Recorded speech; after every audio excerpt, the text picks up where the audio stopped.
We have a special visitor from Israel joining us today, and one of the more unusual requests, he runs one of Israel's heritage sites, Samson's grave.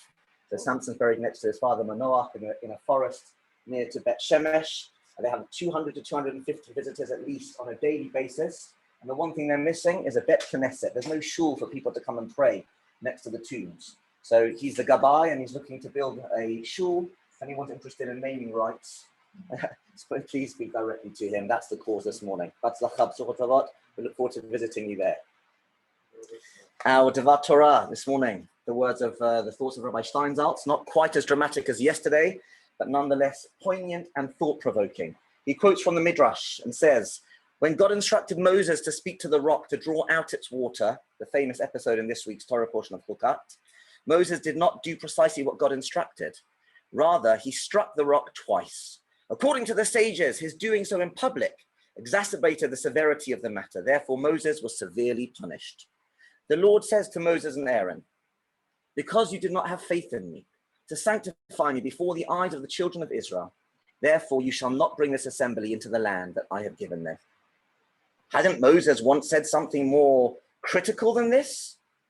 He said after God told Moses that he would provide meat for the Israelites, Moses had responded, will flocks and cattle be slain for them, and it suffice for them?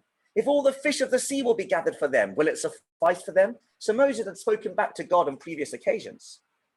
There too, there is a lack of faith, and it seems to be even a greater offense. Why didn't God decree a punishment upon him for that time? So the Midrash explains, to what can this matter be compared? It can be compared to a king who had a beloved friend who had rebuked the king with harsh words between the two of them, and the king did not get angry at him. At a later date, he rebuked the king in the presence of the people, and the king decreed that he be executed. Here too, the Holy One, blessed be he, said to Moses, the first offense that you performed was just between the two of us.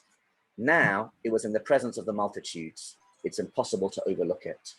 And finally, when it comes to Moses being buried, here too, God says to him, would it be considered praiseworthy for you to take out of Egypt 600,000 men fit for battle and bury them in the wilderness, and then take another generation, you yourself go with the next generation into the land of Israel?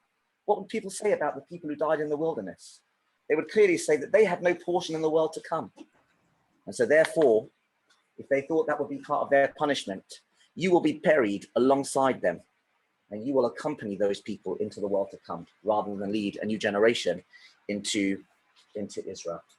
The astonishing thing about Moses is that he never wanted to become the leader, and yet he paid such a high price. Time and again, he's in the dog box because of the people that he led.